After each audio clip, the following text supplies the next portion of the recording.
I got it, but thank you. Thank you. It's right there. Thanks.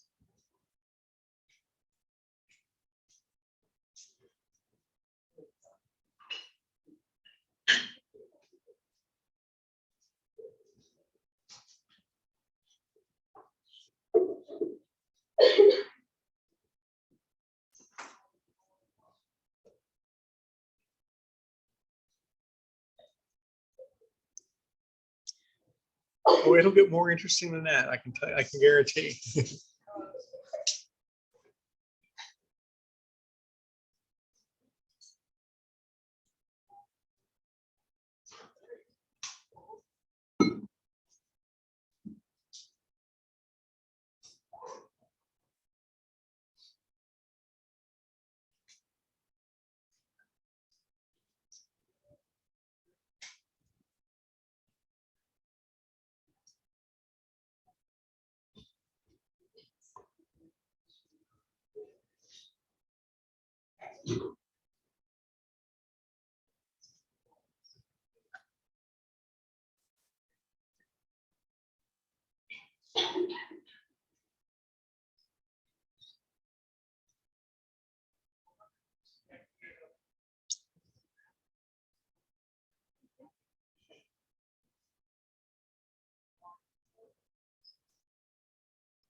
Okay, well, I've got 1 o'clock and we're going to go ahead and get started.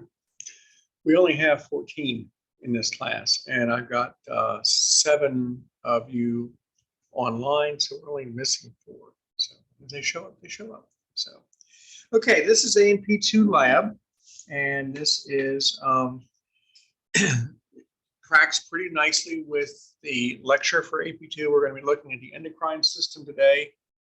The lab is a 1-credit course. It does not have any influence on whether or not you're going to get into the nursing program or into surg tech or radiology or physical therapy or any other, or respiratory therapy or any of the other programs in healthcare. All it can do is help a very little bit on your GPA or hurt a very little bit in your GPA. It's only a 1-credit course. So it's not going to matter a whole lot if you get an A or a C in here. I'm not downplaying, lab is interesting. Lab, we get to play with stuff and we get to cut things up sometimes, hopefully in lab. But its grade is not the most important grade. Your most important grade is your lecture grade. So if you have to make a choice between getting an A and a B, get the A in lecture, because that's the one that's going to get you into the program you want, or a B. But get the A in lecture and get the B in lab.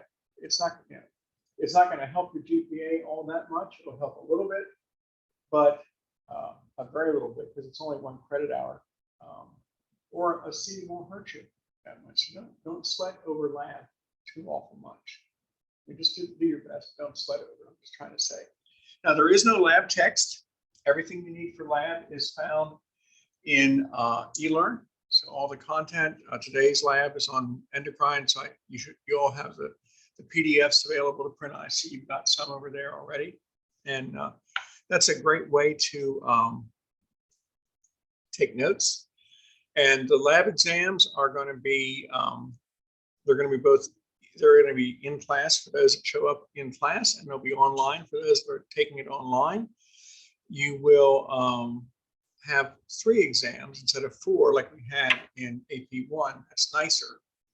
And we'll probably be done in April, 2 weeks before the end of the semester. So perhaps the last 2 weeks of the semester, no labs, which is fine because we cover all the content. But it also gives us that leeway if we want to spend some more time in one topic area. And sometimes we do, particularly in blood vessels or the digestive system, because sometimes I like to go 2 weeks in the digestive system, for example. So there are 3 lab exams. They were a value of 100 points each, and that's your grade. There's no extra credit, but the exams are all multiple choice. There's no final exam in lab.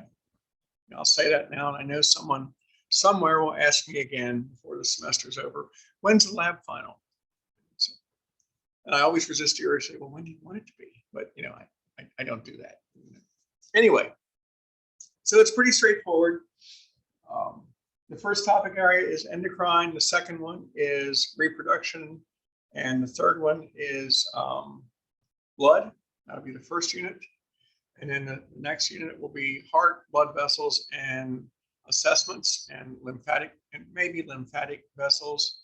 And then the last one will be respiratory, urinary, and digestion. The only place we cover digestion in A&P is in AP2 Lab. There's no other place to put it. We ran out of space in lecture.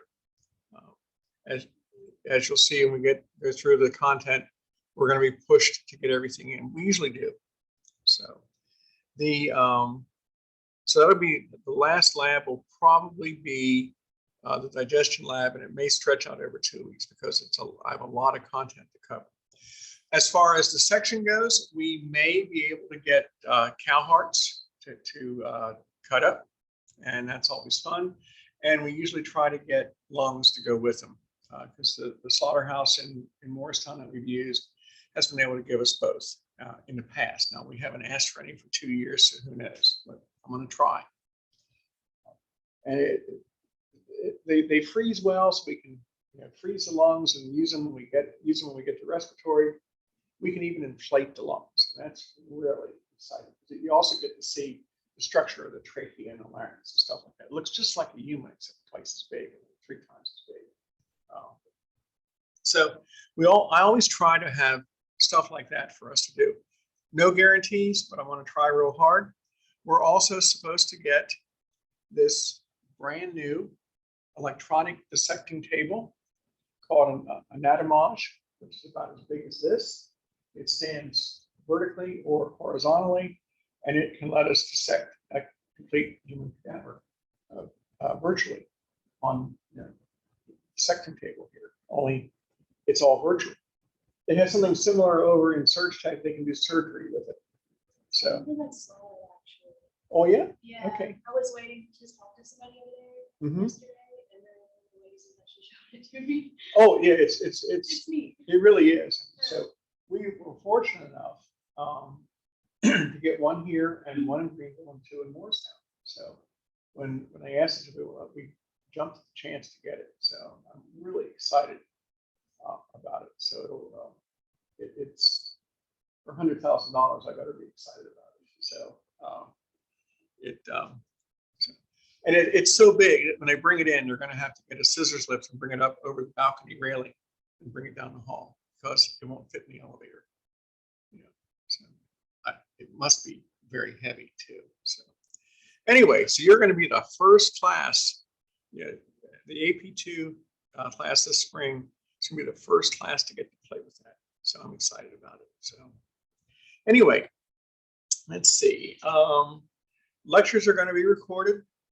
Lab lectures are recorded. I'll have them posted in YouTube. You should have seen the YouTube video the other day for the AP2 lecture that I posted. So for yesterday's lecture, and I'll send you the link every day. So and the link should, you know, I haven't gotten the link wrong yet. I've been doing this for this is the second semester I've been sending out the links. So, but you know, if I make a mistake and send you the wrong link, forgive me, and I'll send you the correct one. But I haven't yet. Let's see. In the classroom, eating and drinking is supposed to not be allowed, but I have no problem with that because we're never going to be using anything that would, you know, we're not going to be using any chemicals. Only on days when we would be dealing with a specimen to cut up would I put a prohibition in place for you know, don't eat and drink. You probably don't want to be eating and drinking while you're cutting up a cow heart that's still fresh. So, and if you're, you know, as I said, since this is a hybrid class, you always have the option of coming to class virtually or coming to class on the ground. So, you know, I'm going to be here either way. Today's probably a really good day to have stayed home, but you know, I'm glad you all are here. But on days when we do something like the dissection, you don't have to come. For the dissection, you're going to see the same thing virtually as you would if you're here. You know, the dissection is always a nice touch, but you know, you'll get as much video from that as I can provide. So either way, because we all know things are going to happen. And that's why I'm really excited about this hybrid format, because you don't have to worry about missing the class now. If you have to work, it'll be recorded. If you can come in from work, and a lot of people do, you can watch it. You know, if you can make it, that's great. But if you can't, you can still be here. So it's one of the good things that came out of the whole pandemic approach. And frankly, this is my first week in front of a real classroom in 2 years. So you should have seen me on Wednesday yesterday. I was a little, well, I hope I know how to remember how to do everything. So anyway, let's see. I got to say the stuff about fire drills. I don't ever remember a fire drill in this building, and I've been here 18 years. But if the fire alarm ever goes off, we go out back door, go down the steps, and out over into the soccer field or to the parking lot on the other side. They used to send us out into, I think I said this yesterday, they used to send us out into the traffic circle, but that's where the fire engines are. The traffic circle isn't here anymore. That's where the flagpole is. So it used to be a traffic circle. Trust me. If there's a shelter in place, we stay in a classroom. If it's a weather emergency, the safest, strongest structure in the building is the stairwell, because it's all brick and block. I don't know about the rest of this stuff, but that would be the equivalent of a basement over there. So, let's see, anything, let's see. Anybody have questions on anything? So this classroom, for the lab, is there a book or anything? Or is it just online? It's all in eLearn, all the content you need, all the PowerPoints, PDFs. There's some videos in there you might want to watch. I'm going to try to show those videos in class, but it's all, everything you need is there. So we've tried to eliminate any expense on that. There are no assignments. You know, you are just, your responsibility is to learn the content and then take the test. And that's all. You know, we've tried all formats. We had assignments, we had all sorts of assignments that we've used in the past. And frankly, they're more work than they're worth. You know, they become tedious, they become counterproductive. You know, we had a series of assignments that this whole program we were using from one of the publishers, and it was supposed to take 15 minutes tops of your time. You know, when you went to do an assignment, it would take 15 minutes, and they were stretching out to 2 and 3 hours for a little, you know, for 5 points. That's not worth it. So we've just decided, get rid of all that, go for a free book, and the free book, the OpenStax book, is a very good textbook. And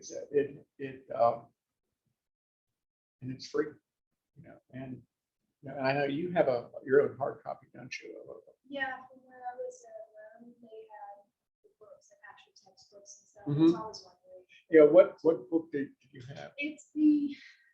Is it the Mariam or Tortura? It's the first one. Mariam, yeah. Yeah. And that's the book. The Mariam textbook is one we've used that here for years. It's what I started with in 2004.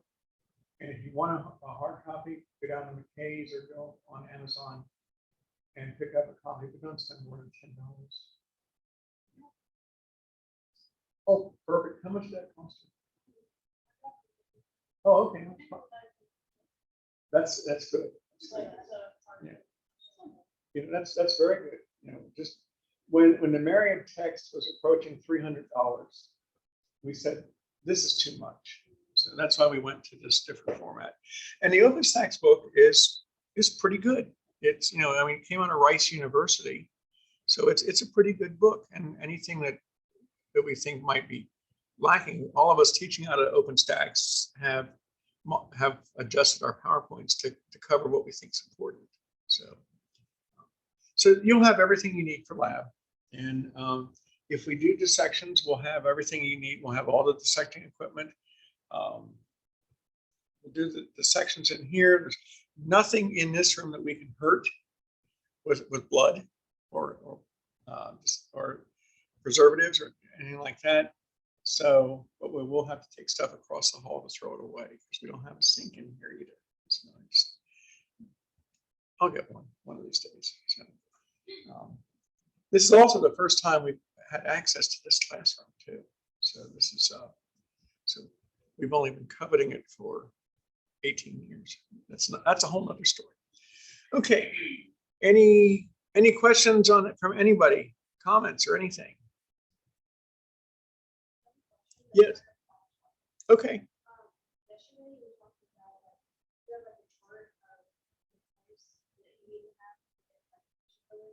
Uh-huh.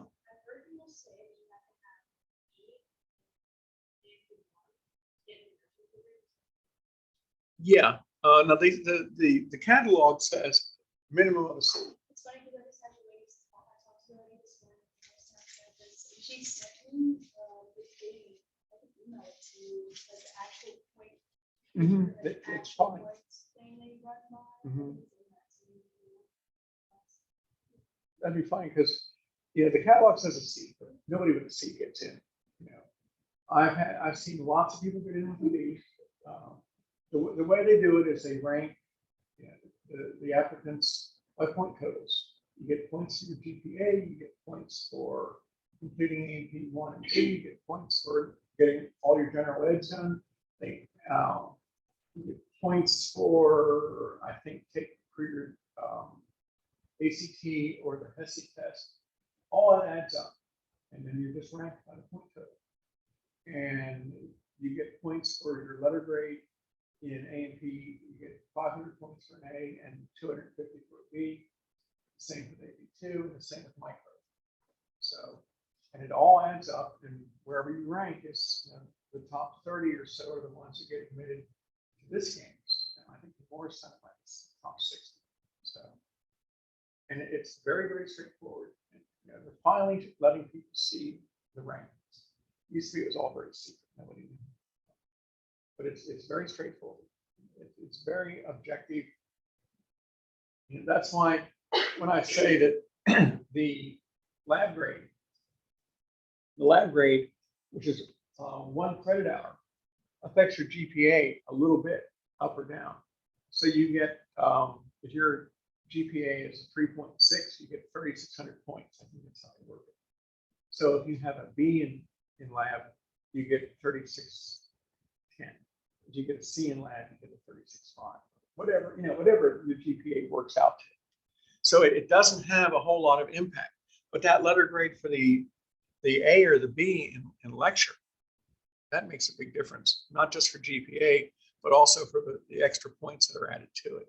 So, but yeah, go ahead. If you want to send that, that'd be, if you don't mind, that'd be great. So. Yeah, like the lady that took this one, so like she was really, really helpful and like basically went over all of that like right before I got in here. So I can like send it to you. Yeah, and that's really the way it is. That's there's nothing secret about any of this, and all the healthcare programs are pretty much on the same basis.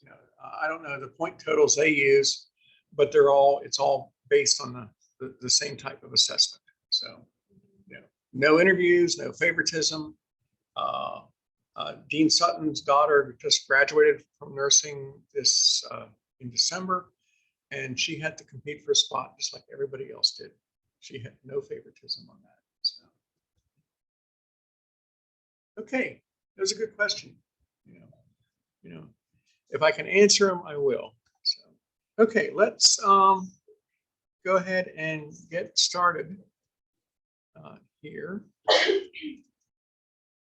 Okay, so I've got the endocrine system up, and okay, so we're going to start the endocrine organs. I showed you those in the lecture yesterday, where they're located, which ones they are.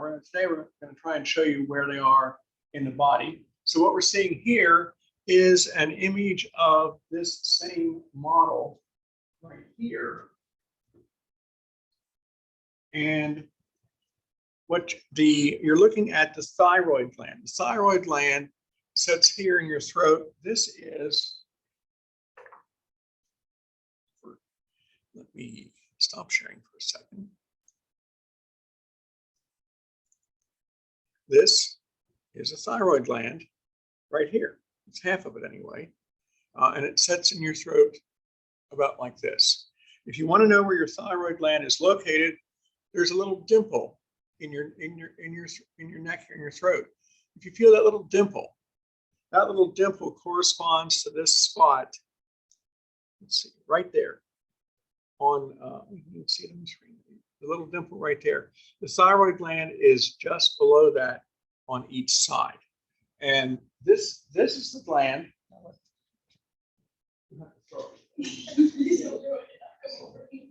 Oh, it has good aerodynamics. So the thyroid gland. There you go. So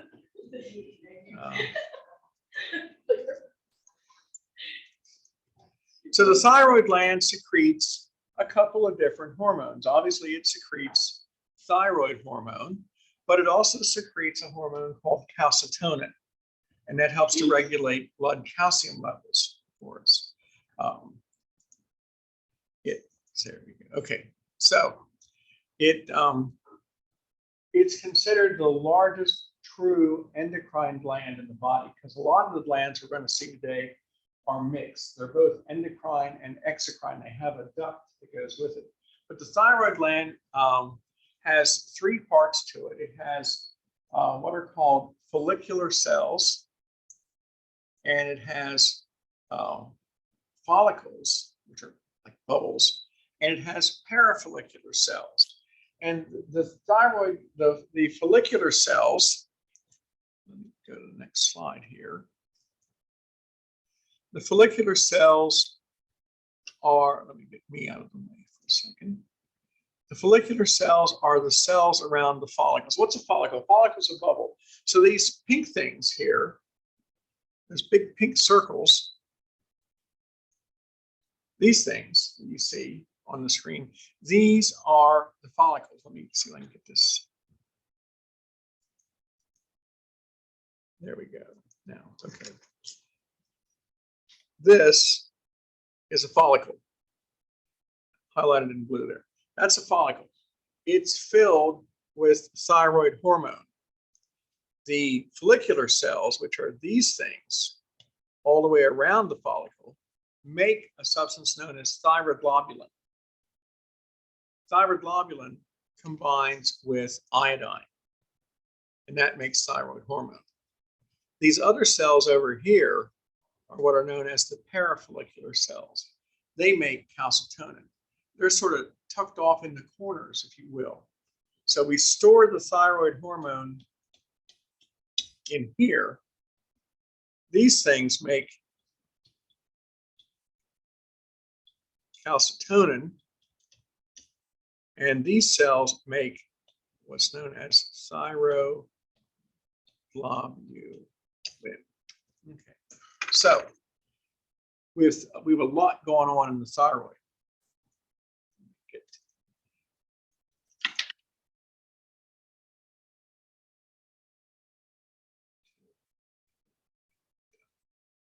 Stop annotating. Come on. Here we go. Now,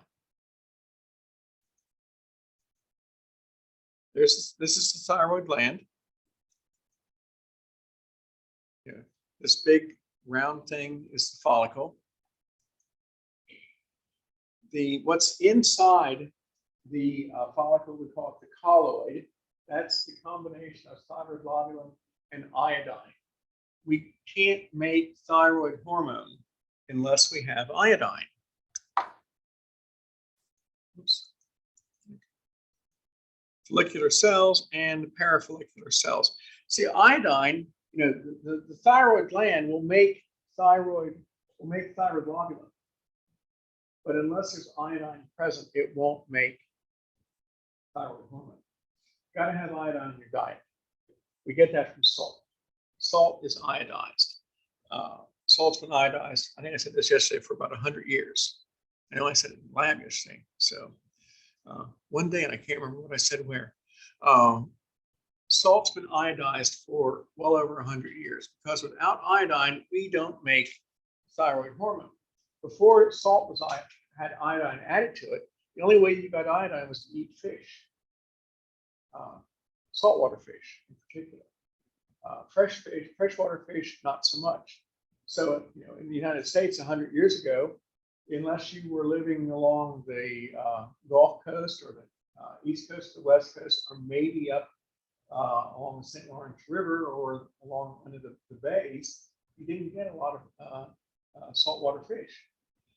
The Midwestern parts of the United States had a lot of issues with thyroid disorders because they couldn't make thyroid hormone. So, but when we have thyroid hormone present and we have iodine present, we make all the thyroid hormone we need, and we store it in these colloids, these big follicles here. That's where it says colloid thyroglobulin. Well, that's where we're making the thyroid, where the thyroid hormone is actually stored. See, and we use that. Let's see if I can get this to.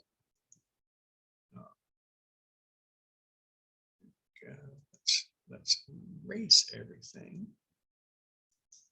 There we go. See, we use thyroid hormone. Okay, there we go.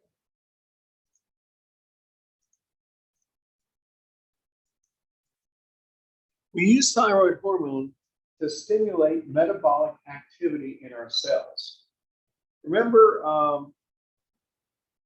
those bad words, cellular respiration and ATP, electron transport, that I promised I'd never say again? I didn't promise you, so I can say it. So because you weren't in my AP1. The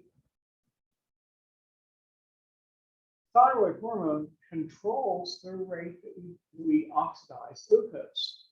That's how fast we burn glucose. If we have lots of thyroid hormone, we're going to have a good metabolic rate. We're going to burn things up, burn up the sugar we need for energy. If we don't have enough, we're not going to release enough energy from the foods we eat, and we're going to be real sluggish and cold and tired and puffy. Just, not altogether there. In fact, some cases of dementias actually are occurring because of low thyroid levels, because it mimics some of the other different types of dementias that the patient can have, and you can fix it. That's sort of the good news is you can fix it with boosting your thyroid metabolic rate. It's neither here nor there right now. Hyperactive thyroid, meaning too much thyroid hormone, throws you into hummingbird mode, and you're burning up calories like crazy, and you're agitated, and you're having weight loss, and you can't stay focused, and you're bouncing around the thing, and you're sort of moving into borderline psychotic in there too. So either you're going to be too far to the sluggish side, or you're going to be pushing the psychotic side, one or the other, because of this. So thyroid hormone is really, really important to us, and we depend on the right amount of glucose in our diet, carbohydrates in our diet, and the right amount of iodine so that our thyroid can function for us in this aspect. Now, this is what a perfectly normal thyroid looks like. Let me show. This is just about life size too. Let me stop sharing and bring this up. So this is about the size and shape of a perfectly normal thyroid. You can see it. It's not very big. You can imagine that sitting in the middle of your throat like this. And I'm going to go ahead and pass this around. And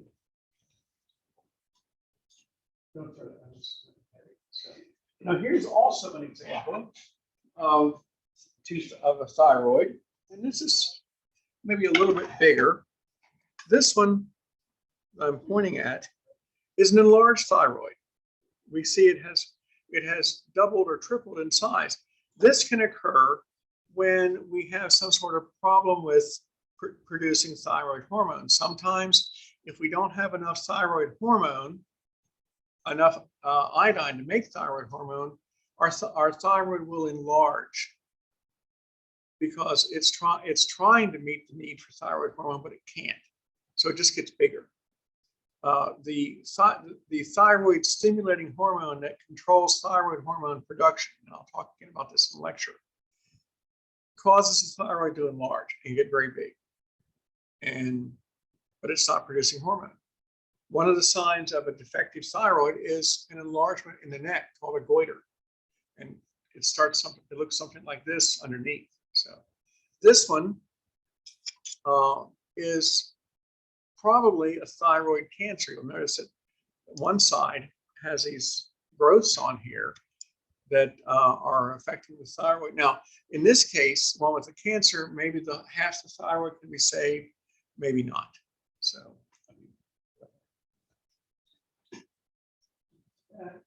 and then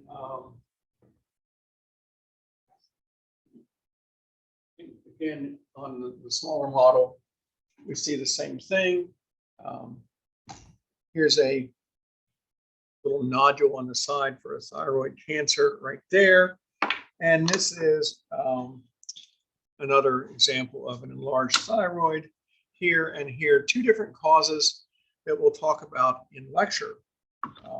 One's caused by Graves' disease, and one's caused by what's known as Hashimoto's disease. So, and okay. Now on the back side of the thyroid, we have a structure known as the parathyroid glands. The parathyroid glands are very tiny. They are about the size and shape of a raisin. There are 4 of them.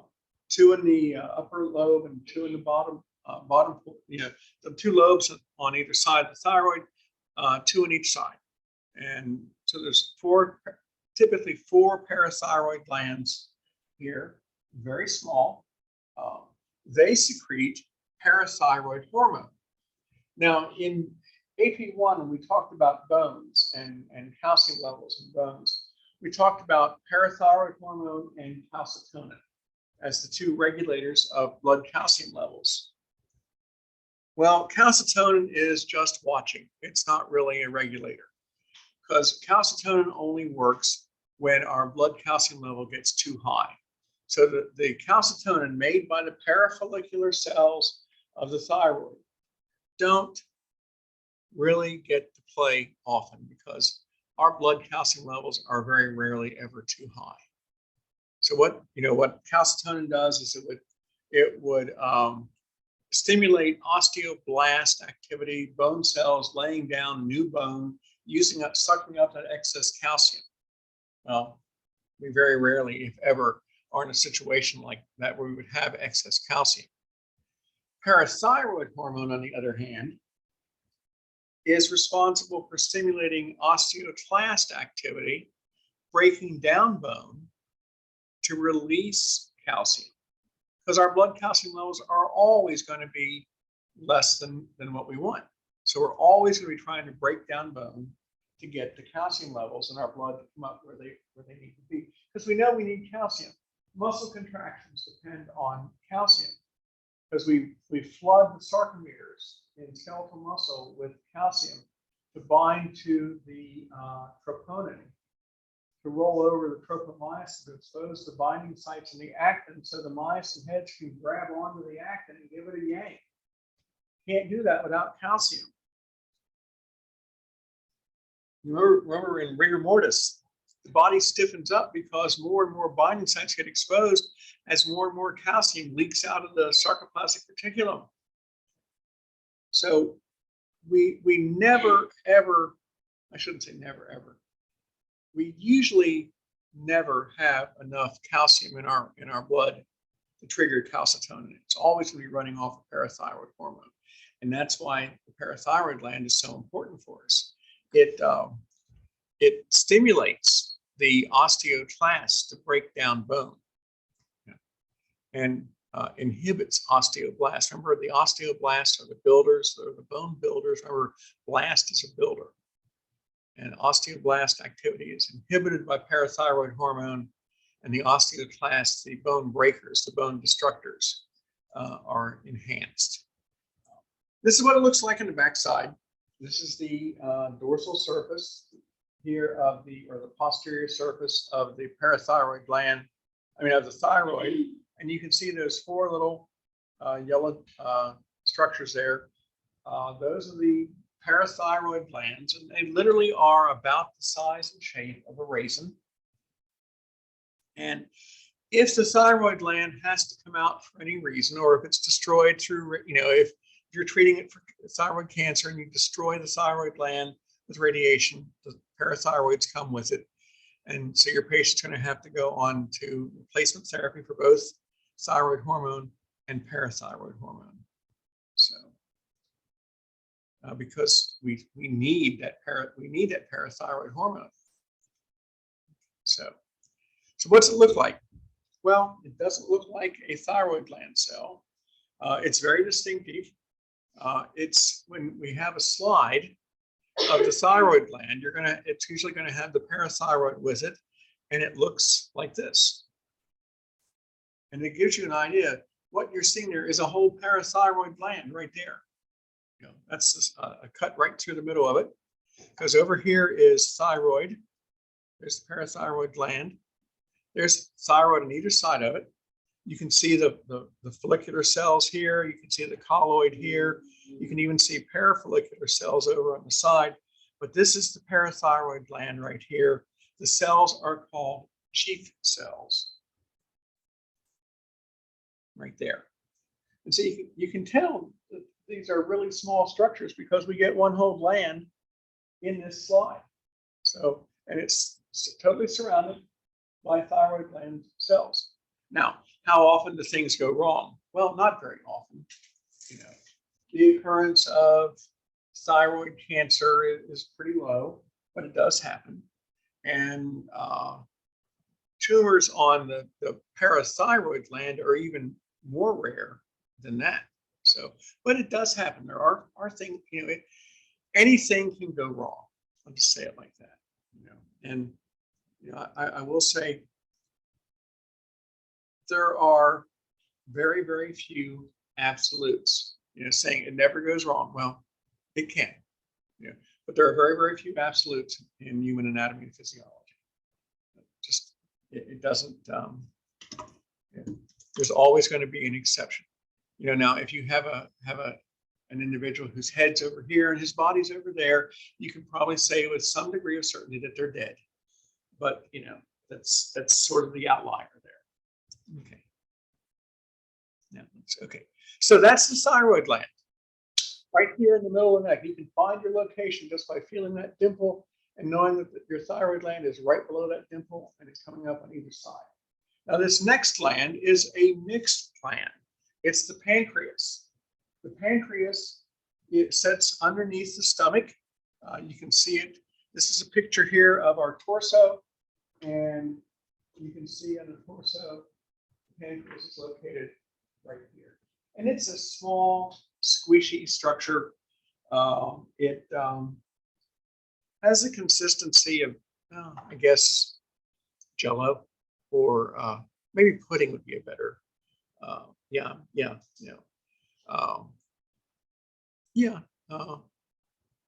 Because it's not very. Not a rigid structure. Somebody once compared it to fish eggs, the consistency of a mass of fish eggs in the water. You've ever seen that? Or frog eggs, because it's very, very squishy in shape. But it does an amazing job. It is a double gland. It's both endocrine and exocrine. Now that white structure there in the middle, let me go back. This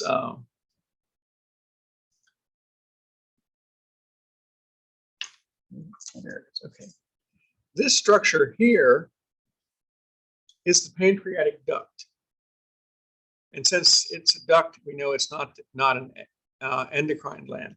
But the pancreas has two functions. It produces digestive enzymes to break down proteins over here in the first 10 inches of the small intestine, from here to here.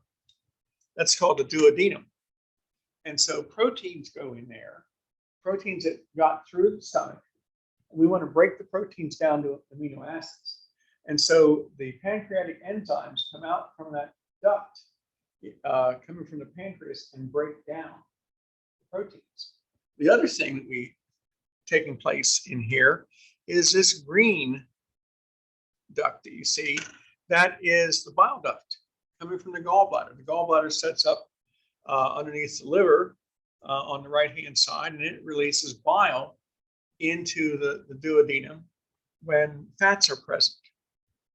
And that all comes out through the same duct as the enzymes do. So because this is our last chance to break down proteins, and it's where we chop up fats so we can carry them in our blood supply, because we need fats. We need a certain amount of fat in our diet. And so that is the exocrine function of the pancreas. But we don't really care about the exocrine functions right now. We will later on. But the endocrine functions, however, are a little different. The endocrine functions take place in a structure known as the islets of Langerhans. The islets of Langerhans are where we find two distinct types of cells. We have what are known as alpha cells and beta cells. Alpha cells make the hormone glucagon. Glucagon will raise our blood glucose levels, our blood sugar levels. If we haven't eaten anything that today, for example, you ate nothing and your cells need energy. Your pancreas will the alpha cells of the islets of Langerhans will release glucagon, and that will tell the liver to release glucose, which then can go into the cells when insulin gets released. Even though these are antagonistic hormones, insulin and glucagon, they still have to work together to get the sugar into your cell. Glucagon releases the sugar from your liver, and insulin allows that sugar to go into your cells. And so the cells are fed. Now you may still be hungry, but you haven't eaten anything, but your cells are getting some energy. So that's what glucagon does. Insulin, on the other hand, is designed to open up carrier proteins in the surface of our cell membranes and let glucose come through. Remember what carrier proteins are from AP1? We have, our cell membrane is a phospholipid layer, and anything water-based won't get through. It doesn't like anything made of water. Glucose can't get through because it's a large enough molecule not to fit through the membrane, but there are ways to get things in, and the cells will have channels. They'll have channel proteins, and they'll have carrier proteins that can carry the glucose in or let water come in or whatever. Well, insulin triggers the production of carrier proteins in the membranes of all of our cells. So when glucose lands on a cell, it can go through thanks to the presence of insulin. And that's how it works. And so the beta cells make insulin for us. So if we have a problem with the beta cells, and the beta cells don't make insulin, that's usually the root cause of type 1 diabetes. What we call juvenile diabetes, childhood diabetes starts out. Usually what happens is someone, adolescent, pre-adolescent, something happens to the beta cells in their pancreas. Often it's an autoimmune attack on the beta cells. We don't know why. And the beta cells shut down and don't make insulin anymore. That's type 1 diabetes. And that has to be controlled through insulin supplements, injections or oral pills or oral pump or whatever. And we don't know why the immune system will attack itself. We don't understand autoimmune disorders to begin with. We don't know why it happens. Anyway, that's type 1 diabetes. Type 2 diabetes, you're going to hear all about this in greater detail in the lecture, is when the insulin that's being made by the beta cells isn't recognized by the target cells. They see the insulin and say, oh, wait, I don't know you. I'm not going to react to you. And so the glucose doesn't get into the cell. It's there, but the insulin's not working. And that's usually where we end up with type 2 diabetes, what we call the adult onset diabetes. So 2 different types. Beta cells malfunction, that's type 1. Beta cells work, but the insulin isn't recognized, that's type 2. And this is what the islets of Langerhans look like. The way they stain here, the dark purple areas around on that slide, those are what we call the Acini cells. They're the enzyme producing cells.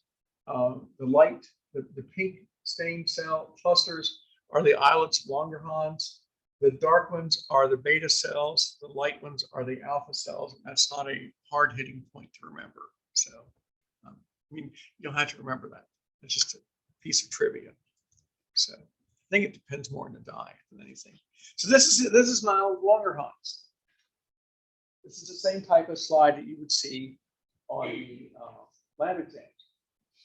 Point of information on the lab exams, I don't use microscopes for lab exams because all it takes is one microscope to get bumped, and what you're looking at on the test is suddenly totally different.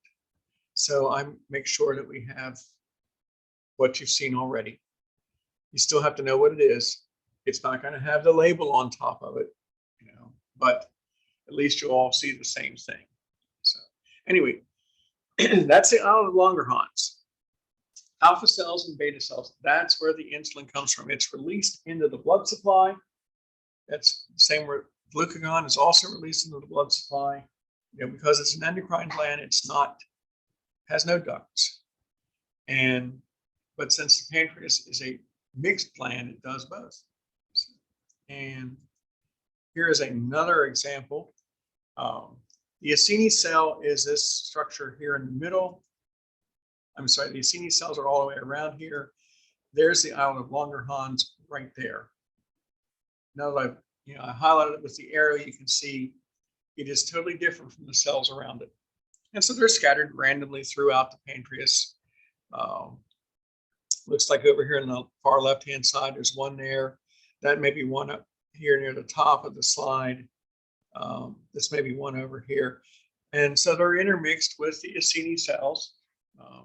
But for right now, we're not really concerned about the Acini cells. Right now, we're just looking at the islet of Langerhans.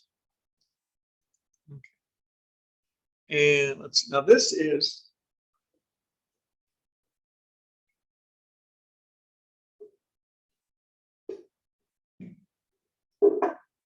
this fell apart yesterday, so that's why I took it apart now. And this is our pancreas model right here, showing the location of the pancreas.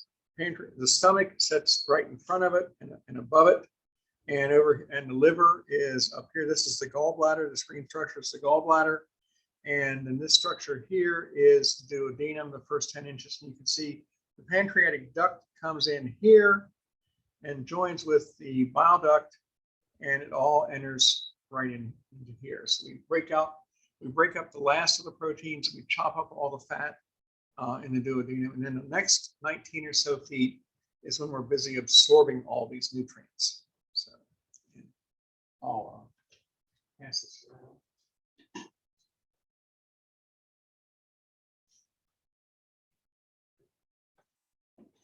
And that's probably a little bit bigger than life size, but not by much. Let's get back to the screen sharing. Okay, now.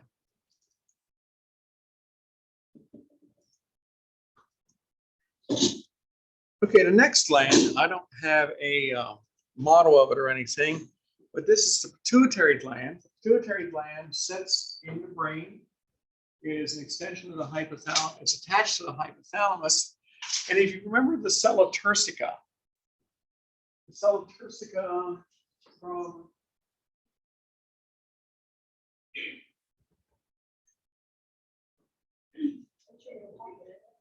there it is, right here. This I do have a model of it after all. So the cella turcica is a Turk's saddle.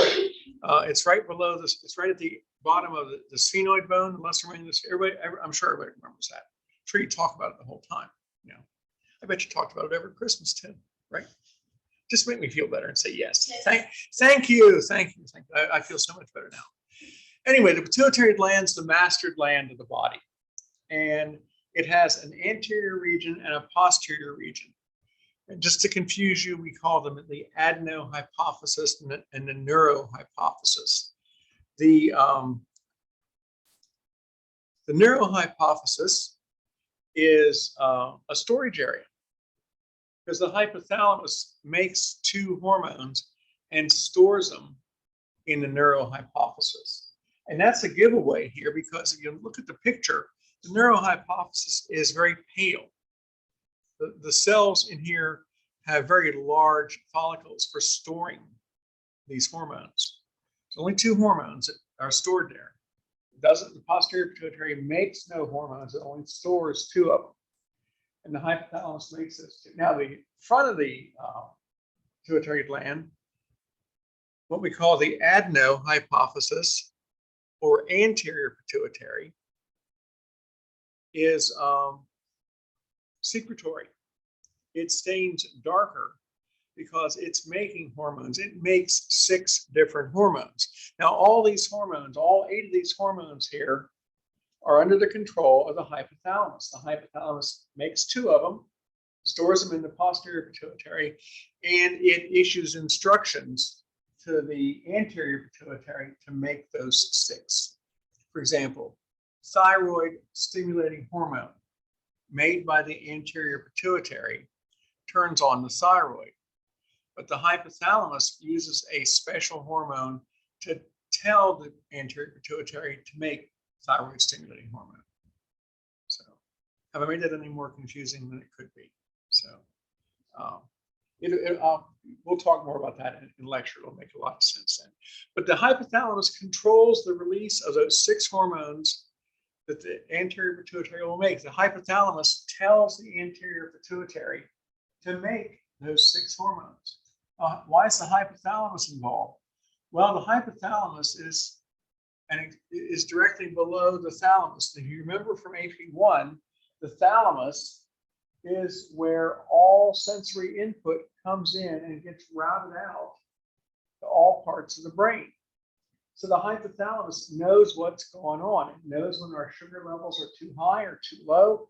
It knows when our thyroid hormone levels are too high or too low. And that all gets passed on to the hypothalamus, which can fix it. Because the hypothalamus is the link between the nervous system and the endocrine system. So the hypothalamus can say, hey, we need some more thyroid hormone, or we need some growth hormone, or we need to turn on the adrenal glands or whatever. And the anterior pituitary goes to work. Or we need to release one of the hormones from the posterior pituitary. The 2 hormones that are stored there are very, very important to us. One of them controls how often we have to pee and how well we retain water. The other one controls childbirth. It's the hormone oxytocin, which you may have heard of. Oxytocin is what stimulates uterine contractions. It doesn't do much for males, but it does also help to have an impact on blood clotting too. So there's a lot of things that oxytocin does. So we have the 2 in the neurohypophysis that are stored and 6 made in the anterior pituitary. Remember, neuro means posterior, adeno means anterior. And you can tell which is which because the darker staining tissue here is because these are all secretory glands on the right-hand side.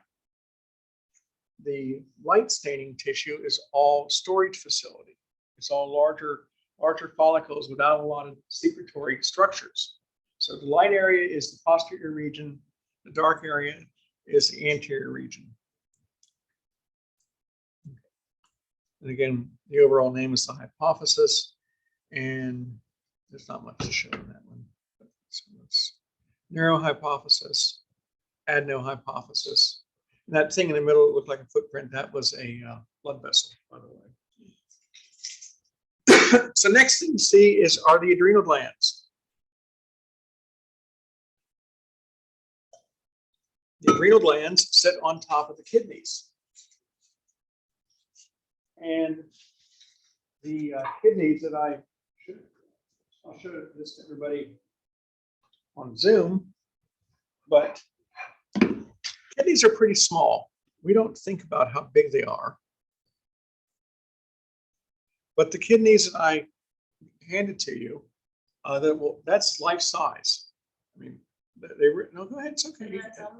Yeah, you can. They fit in the palm of your hand, and so they're not very big, and they are amazing because the kidneys are going to filter our blood. Our complete blood supply is filtered 60 times a day through the kidneys, but setting up on top of the kidneys are the adrenal glands. And the adrenal glands are these little pyramid-shaped structures that are responsive to hormones coming from the pituitary gland. And we have the adrenal glands have both an outer and an inner layer. The outer layer is called the cortex, and the inner layer is called the medulla. So, and there's one on top of each kidney now. So we can see it here in this model here. But the perspective is the kidneys are really small. So the adrenal glands, that's how big the adrenal glands are too. Okay, so Okay, so there's 3 layers. There's 3 layers in the cortex. And we have first of all, to remember this, every one of these structures, every one of these organs has an outer layer called a capsule. The kidneys have a capsule. It's a layer of connective tissue. The gallbladder, the pancreas, not the pancreas, the spleen has a capsule. The adrenal glands have a capsule. And so the outermost layer is called the capsule. It's just connective tissue. Directly underneath that is the first layer of hormone-producing structures. That is the zona glomerulosa. The zona glomerulosa secretes hormones that regulate our salt and water levels in our body. There's the primary hormone that comes out of here is called aldosterone. And we'll talk a lot of aldosterone will pop up again and again and again in our discussions. Aldosterone tells our bodies to retain sodium and retain water. So, aldosterone works because we retain salt, water follows the salt. So, aldosterone is the #1 hormone coming out of the zona glomerulosa. It is called a mineralocorticoid. Directly underneath that, so you can find the zona glomerulosa. First of all, if you find the capsule, which you can see the capsule, then you know underneath that's the zona glomerulosa. Underneath that, and there is a pretty distinctive difference here, is what we call the zona fasciculata. The zona fasciculata secretes cortisol. Familiar with the term cortisol? Ever hear of cortisone? Okay, it's a steroid-based, these are all steroid-based hormones. Cortisol regulates our glucose levels. It isn't just insulin and glucagon. Cortisol has a big thing to play here too. When we're under stress, we release a lot of cortisol because we demand more sugar. If it's somebody from Morrison, they know I'm in class. So when we get stressed, we tend to eat a lot, no matter even though we know better, we get really stressed. Cortisol is driving that because and when we're stressed, we have greater energy demands too. So cortisol gets released from the zona fasciculata. And the last layer, and you can see that they're all pretty distinctive in their shape, is the zona reticularis. And the zona reticularis secretes a hormone very, very similar to testosterone. These are called androgens. And one way is saying that they are a non-specific sex hormone, but they're basically testosterone. In males, they stay as testosterone. In females, the androgen is converted to estrogen in the ovary. So it's an estrogen producer for females, and this doesn't go away at menopause like the ovaries do. So they still have the effect of the androgen. What do the androgens do? Well, they're usually thought of as the trigger for the onset of puberty. As the androgen levels rise up enough or increase enough, somewhere around 10 or 11 years old, 12 years old, whenever puberty starts. Trying to identify the age of puberty starts is a moving target. It's all over the place. But it is usually triggered by a rise in these androgens. And that triggers then the onset of the secondary sex characteristics because the ovary releases estrogen, the testes release testosterone, but it continues to be released over the lifetime. It's basically, chemically it's testosterone, but it doesn't, like I said, the female body will convert it to estrogen because chemically they're very, very similar. So these are the 3 areas. Now directly underneath that is the medulla. And all these organs that we're going to see all have a cortex, all have a medulla. The medulla is where we release epinephrine and norepinephrine. The old term adrenaline. Anybody ever remember hearing the term adrenaline? Adrenaline is epinephrine and norepinephrine. It's what comes from the medulla of the adrenal gland. It is what, don't break my kidney. It's okay. I didn't know. It actually does open up. I know, that's why I opened it and I put it back and it was like. That's okay. You can't break the kidney. Okay. And that's not a challenge. It's not a challenge. Okay. I don't know about. Okay. Epinephrine and norepinephrine, we use that in our fight or flight response. The hypothalamus says, hey, we're going to need to experience a fight or flight response here pretty quickly, so you better release some epinephrine. And so we did. We release epinephrine and norepinephrine. Our heart rate goes up, our blood vessels to the unessential organs narrow, our breathing rate goes up, we start processing glucose at a much faster rate, so we have lots of energy to do whatever we're going to do. You know, stand and fight, run away, or stand there and stay in a loop and not, and you know, even indecision, not doing anything. You know, being immobilized is still part of the fight or flight response. Some people run towards the problem, some run away from the problem, and some can't process the problem. And it's all chemical. It has nothing to do with character. So, but the medulla is where the epinephrine and the norepinephrine get released, particularly for our fight or flight responses.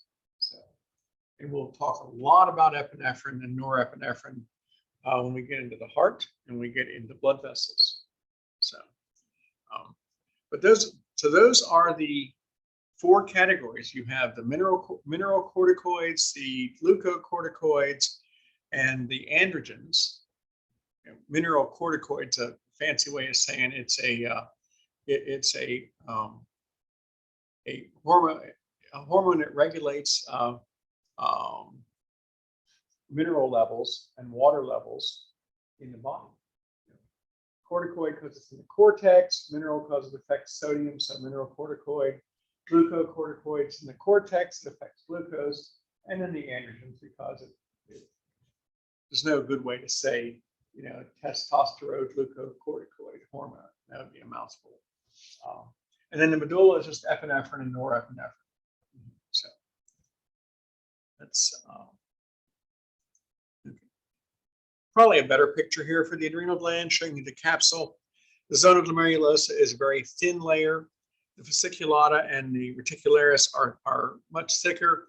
And most, you know, when you examine an actual slide of the tissue, it really does tend to stain out like this because different types of cells are going to accept stains different ways. And so while we see the medulla stains light purple and the reticularis is dark purple, and we're even lighter purple on the fasciculata. If you can find the capsule, then you can find the zona glomerulosa. It's right underneath it. Yeah. And yeah, we'll actually talk more about this structure in lecture, but you can see aldosterone is the mineral corticoid that comes out of the glomerulosa. Cortisol is the glucocorticoid that comes out of the fasciculata, and the androgens, essentially a testosterone variation, comes out of the reticularis. And then epinephrine and norepinephrine are from the medulla. Now, the testes and the ovaries are also considered endocrine glands. And we'll see the models of all this next week when we look at repro. But the testes are going to produce testosterone. The testes are held inside the scrotum. And within the testes are a series of long tubules that produce sperm. And in the cells surrounding these tubules are where we produce testosterone. In the ovary, we produce estrogen and progesterone from structures within there.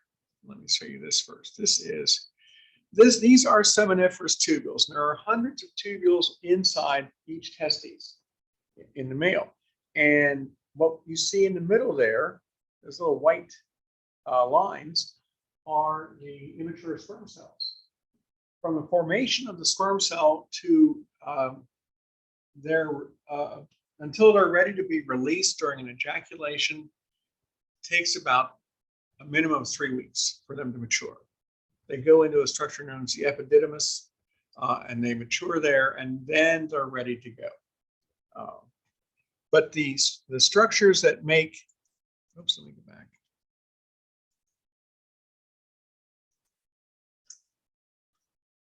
This structure here and down here and up in here and up in here, those are what we call the interstitial cells of Leydig, where we produce testosterone. And this whole thing, this is the seminiferous tubule here, but these cells that are outside in clusters are where the testosterone is produced.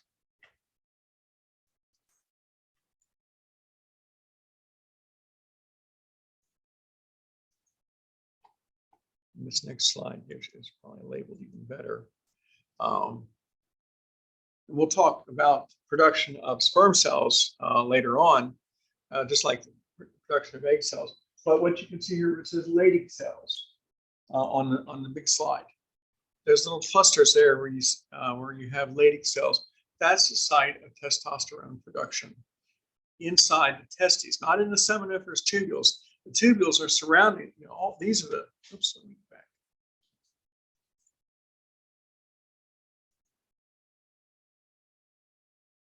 Here we go. This is a tubule, this is a tubule, that's a tubule, that's a tubule, that's a tubule. All these things I've highlighted are seminiferous tubules. The areas that are in between, like here and underneath and like over here, those are all the Leydig cells where you would have the testosterone production. So, and again, that's still under the control of the hypothalamus.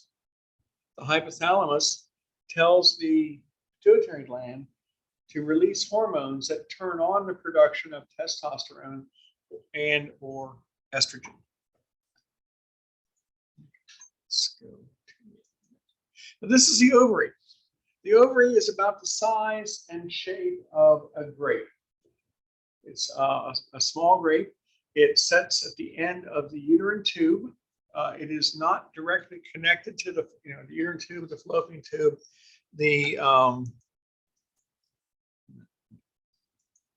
Okay, so the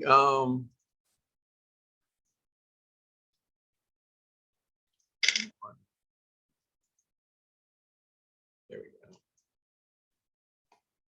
Now, this is the red thing is the opening to the fallopian tube. Okay, those are called the fimbriae. Fimbriae is Latin for fingers because they look like fingers. They create a current to draw the egg into the uterine tube. The egg gets released where that gray spot on the egg is there. That's supposed to represent where ovulation takes place. The egg is released from the ovary, drifts into the abdominal cavity, and the egg is like the pointy end of a pin in size. It drifts up towards the fallopian tubes and is drawn into the fallopian tube by the current created by the fimbriae. If the egg gets fertilized, it's going to get fertilized in an area at the top of the curve there, where it goes up and curves and starts going down the other side. Even if it's not really up and down like that. If sperm are there, and the sperm are fertile, and the egg is fertile, there's a lot of ifs involved here. Fertilization will usually take place at the top there in that area called the ampulla. And we'll look at we'll see more of that next week. And the whole area, the whole fallopian tube is lined with cilia. The same cilia that you saw in pseudostratified ciliated columnar epithelial cells in the respiratory tissues lines the uterine tubes also to draw the egg down. Because the egg doesn't have any kind of structure like sperm does. No tail, just drips. And it's only a 2-inch journey, but it takes about 7 days to get to the uterus. And so the egg will get released. Here we have this next one is a illustration. So you release, this is the point of ovulation right here. The egg is being released, but you can see where it says granulosa cells and primary oocytes that other eggs are in line coming along right after that, because it's going to be an egg released every month. As long as the female is fertile in the 30 or 40 or even 50 years of during her fertile period, she'll release an egg every month, more or less. At least we assume so. And we don't know, do they alternate? Or they do all one side, then all the other side for a while? We don't know. Doesn't matter. You know, some women can say they know when they ovulate. My wife can always say that, oh, I can feel it today. It hurts. There's a little bit of a pain. Some females experience when they ovulate and the ovary ruptures.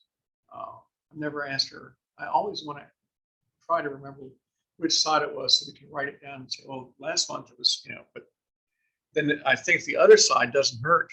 So what does that mean? Does it mean that the other ovary is not working, or it just doesn't hurt when it ovulates? So we don't know.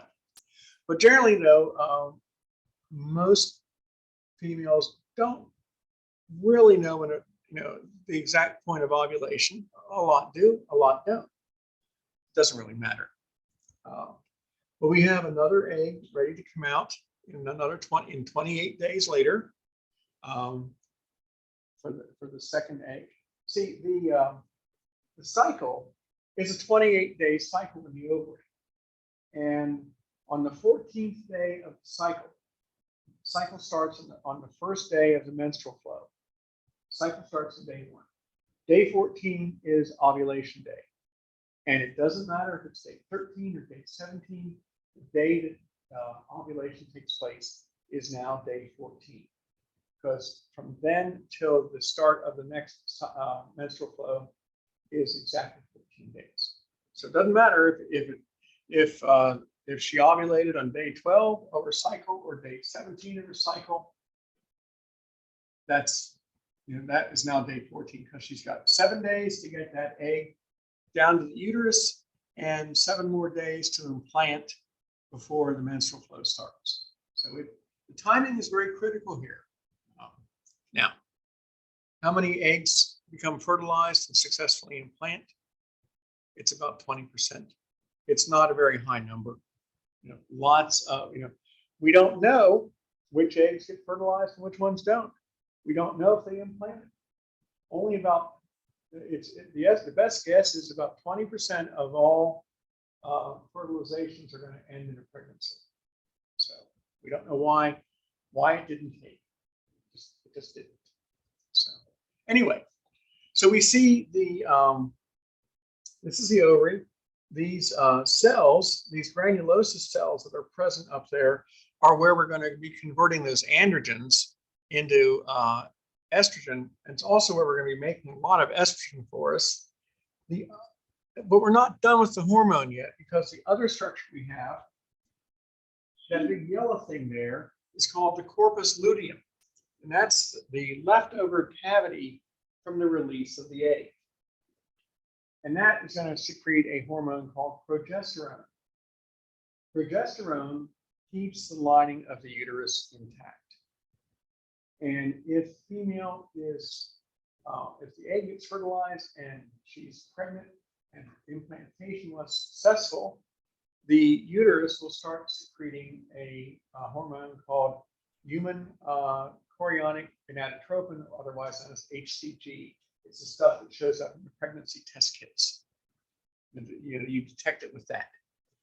HCG tells the corpus luteum, keep making progesterone because we're pregnant now and we're implanted and we don't want to lose anything. If there's no HCG, then the corpus luteum shuts down somewhere around the 22nd or 23rd day. No more progesterone, the lining of the uterus lets go, and period starts. So very, very, the timing is very critical in all this. So the corpus luteum is the other hormone producing structure. So there's what a corpus luteum looks like. You can see how big it is. This is the part of an ovary. Over here is an egg that's probably another month or so away from being ready to be ovulated, but it's getting mature. But this is the corpus luteum. This is what it looks like on an ovary removed. You can see that the ovary itself is about, let's see, 1 centimeter, 2 centimeters. So the ovary is about the size of a grape, and the corpus luteum is about, I would say, 1/4 of an inch inside across. But it's going to secrete progesterone, and it will do so for 3 months until the placenta takes over producing progesterone, and then the corpus luteum will degenerate and form a scar. You can see there's one previous month. There's these other brown areas are older scars. It happens every month. So whether there's pregnancy or not, there's going to be a corpus luteum. Whether it survives for 3 months or a week depends on whether or not there's a successful implantation. So is the whole structure Yeah, the whole. is the corpus luteum? Right, the brown and red ring is the corpus luteum. This whole structure is the ovary.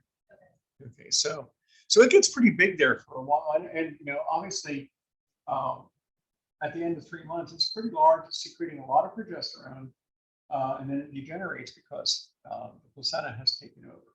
So I don't know why we have this image here, because it looks like a fairly healthy ovary, and I don't know, I don't know the particulars on, why the ovary had to come out, but because it certainly looked healthy. It looks healthy here. There doesn't seem to be anything wrong with it. But it will, that's its job. Now, birth control pills function by mimicking the corpus luteum and the ovary. Birth control pills contain estrogen and progesterone, and when a woman takes a birth control pill, the progesterone and estrogen fool the hypothalamus into thinking she's pregnant. And so when the hypothalamus it detects high levels of progesterone, it says, well, there's obviously no need to stimulate the release of another egg, so it doesn't, because it's detecting the high progesterone, high estrogen levels. Because when the female is pregnant, she's not going to have another period. She's not going to ovulate again. Usually, I'll just say, usually not ovulate again once she's pregnant. It can happen, but because anything can happen. It's really rare. So let's just say usually doesn't ovulate another egg while she's pregnant, because the hypothalamus is getting signals saying, hey, we're pregnant. Don't release anything to stimulate the release of another egg. And so that's how birth control pills work. They mimic the normal release of progesterone and estrogen. Hypothalamus thinks the female is pregnant, at least for a month, and doesn't cause the development, or doesn't cause another egg to be released. So usually, all sorts of things can happen. There's all sorts of things that you read about, and I know that there was a case just a couple of years ago. You may have heard of the Octomom. About 8 or 10 years ago, she had 8 babies that were all in vitro fertilized, and so when the eggs were all fertilized, she wanted them all put in, and they all came to term. 8 babies on top of the 6 she already had. So, but who am I to say? Anyway, but there was another case just a couple years ago where a woman had sex with a male partner. That's the best I can do. Is a male partner, and there was an egg in the right place at the right time, and there was viable sperm there, and that egg became fertilized, and she was pregnant with that egg. And 3 days later, she had sex with another male partner. She happened to have another egg available, and that got fertilized. So she had twins, non-fraternal, non-identical twins, 2 different males, 2 different eggs. Brought them both to term. It's probably exciting on delivery day. That's the best I can say. So, so a lot of explaining to do that day, I'm sure. So anyway, and this is, you can see this is this is a secretory structure. So that curly stuff there represents secretory glands. A lot of progesterone coming out there. Okay, now let's see what we got. Okay, last gland, the thymus gland. Thymus gland doesn't release any hormones. Not anymore. In our first year of life, we send our white blood cells to the thymus gland, become trained to identify foreign substances in our bodies. We call these white cells T cells or T lymphocytes. The T lymphocytes are the infection fighters. They're the killers. They destroy pathogenic microbes, bacteria, and viruses. And so in our first year, all of our white cells, all of our white cells that go to the thymus gland become immunocompetent, capable of identifying self. We all have antigens on the surface of our cells called remember the glycocalyx structures that are on the surface of our cells that are they are the identifiers. They tell us what we are. They tell us, hey, it's me. They tell us blood type, all sorts of things. They are all going to be identical. And so all of our white blood cells that are trained in the thymus gland recognize those. When they see something that doesn't belong there, they know they can attack it. They go after bacteria, they go after viruses, they go after funguses, they go after pathogens, and they're trained that way. They become what we call immunocompetent. If they fail to recognize our own self, then they're destroyed. And so then the T cells, the T lymphocytes, as they continue to reproduce over our lifetime, they take that immunocompetency with them. The other type of lymphocytes are the B cells. They become immunocompetent where they're made, and they're made in the bone marrow. That's what they're called, B cells. And the B cells produce antibodies. We hear a lot about antibodies today with COVID. What good is natural immunity to COVID? Well, it's probably actually better than a lot of people give it credit for, because natural immunity is how we protect ourselves from after we've been exposed to a pathogen. And it's the B cells. Natural immunity depends on the production of antibodies to glom onto foreign substances with foreign antigens, block their action, or target them for destruction by the T cells. So we have T cells and B cells. The thymus gland trains the T cells that we need to work with the B cells. B cells make antibodies, T cells kill things for us. And so the T lymphocytes are what we're going to find in all of our lymph nodes, for example. So this is the thymus gland, but it's not active anymore. We don't need it. We don't need it to be active now because this all takes place in our first year of life, just about the time that our borrowed immunity from our mother runs out, that we got during pregnancy, during the sharing of antibodies, and also from colostrum, that first substance that comes out of the mother's breast. Once that wears off, we've got our own system in place. course, now it's not trained up yet to identify a lot of things, but it's working. So this is what the thymus gland looks like. It's very secretory. Hormones, the hormones in the thymus gland act on the T cells to train them. And that is the endocrine system. So, any questions? Okay. In that case, I'm going to get us out of here. And